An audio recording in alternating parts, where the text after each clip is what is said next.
This just in, we've got a new date for perhaps the most anticipated fight of the year. Tyson Fury, Deontay Wilder going to square off for the heavyweight title Saturday, October the 9th in Las Vegas. Of course, they were supposed to fight a week from Saturday. That didn't happen because of COVID. It's a pay-per-view match. We found out last week that the thing was being moved out of its original date, July the 24th, when Fury tested positive for COVID-19.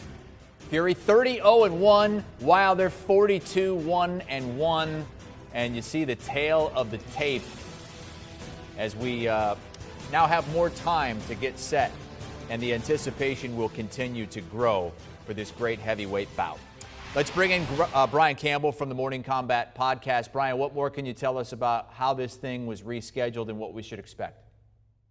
Look, this has been a wild soap opera just to get to this point. These two fought for a second time right before the pandemic started with that promise of a contractually obligated third fight. Only it took so long for Team Wilder throughout the pandemic to put the fight together that Fury made other plans. He was supposed to be fighting Anthony Joshua this summer for all 4 world titles. What happened? Wilder, of course, went back to court, won an injunction to make this fight happen, and now we're delaying it just a few months. Now, Fury, as you mentioned, him and up to 10 members of his extended team, including sparring partners, came under a positive test for COVID-19, which is delaying this. But the key question in terms of all the time between the second and third fights, which could be upwards of a year and a half by the time they step in there in October, is how much Deontay Wilder has improved. He was, of course, walked down and violently stopped by Fury in the rematch, which was a surprise based on how that first fight went in 2018, in which Wilder scored 2 knockdowns, including one in the final round,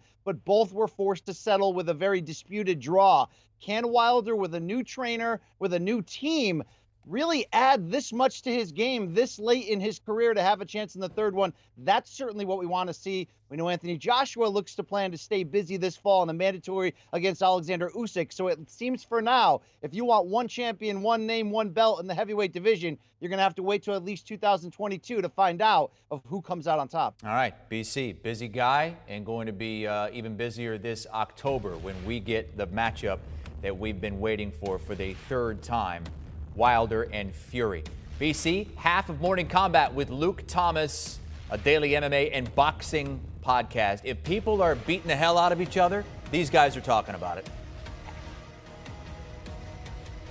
Do you want a sports network that delivers everything that matters about the game? The highlights, the picks, the instant analysis, no yelling, no fake debates, no politics. Hit the subscribe button and never miss a moment.